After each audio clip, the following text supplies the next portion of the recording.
Bonjour, une petite surprise aujourd'hui. On va vous présenter le pain au maïs cuit en cocotte. Regardez cette beauté.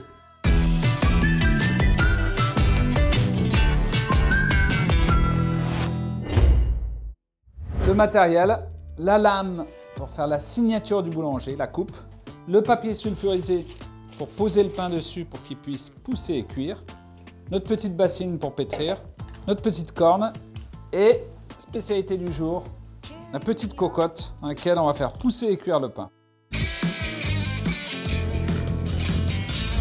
Farine de maïs, regardez comme c'est beau pour faire du pain, j'adore.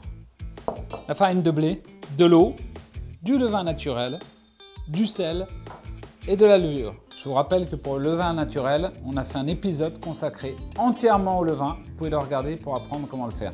Si vous n'avez pas de levain, vous utiliserez que de la levure. Pour gagner en efficacité et en temps, on met l'eau d'abord, la levure, voilà, mélangée avec le levain, parce que les trois là se marient très bien. Eau, levain naturel, levure, c'est ce qui se marie le mieux pour le démarrage. Et surtout, on va démarrer la fermentation comme ça. Je vais bien mélanger, j'attends que le levain, la levure soit complètement absorbé avec l'eau. Je veux plus de grains, je veux plus rien en bas. Vous voyez alors, pendant que je mélange, en même temps, je frotte pour enlever tous les petits morceaux de levure ou de levain qui peuvent rester. Ensuite, on passe farine. Alors regardez, cette couleur de farine de maïs est superbe. J'adore ça. Et la farine de blé. Toujours, à la fin, on met le sel.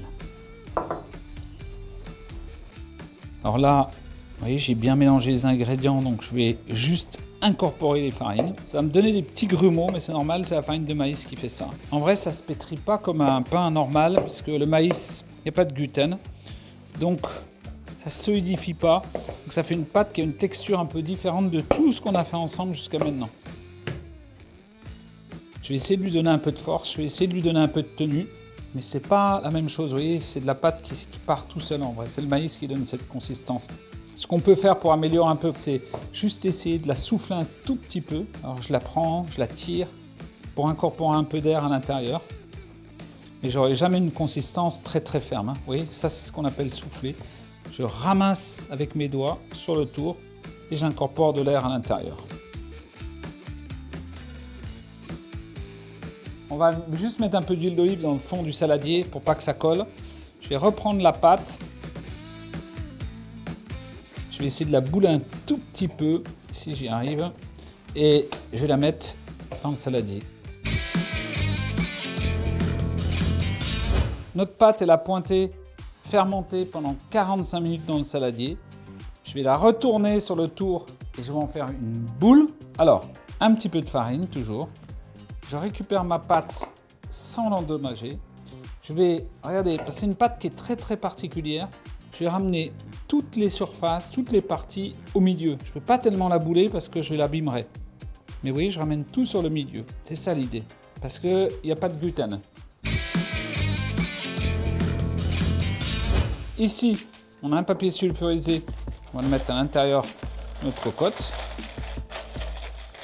Je prends la boule, je la mets au milieu de la cocotte. Après 1h30 de pouce, je touche juste pour voir s'il n'y a pas de croûte sur la surface. Il n'y en a pas. S'il y avait eu une petite croûte, j'aurais mis un petit peu d'eau dessus avec un pinceau, mais il n'y en a pas. Je vais lamer la boule. Vous voyez, elle retombe un peu parce que la pâte est très fragile. Je vais mettre le couvercle. Et je vais cuire ça dans le four à 250 degrés pendant 35 minutes. Je pense que ça sera bien. On va découvrir ce qu'il y a sous la cocotte. Regardez ça, beau pain. Alors, quand il est encore chaud, quand il vient de sortir du four, il faut absolument le démouler et l'enlever parce que sinon il va conserver cette humidité et il risque de ramollir toute la croûte de votre pain, il ne sera pas beau. Donc vous le sortez de la cocotte et vous le laissez respirer à l'extérieur. Et on va d'abord le sentir. C'est vrai qu'il a une odeur particulière. On va découvrir ce qu'il y a à l'intérieur. On va voir ce que ça donne, justement, cette cuisson un peu particulière. Vous voyez, on a une mie qui est très jaune. Et le maïs, bien sûr. Et puis cette cuisson un peu à l'étouffée qui vous donne un goût si particulier. Ça sent très bon. Ça a l'air magnifique. Allez, pour le déjeuner.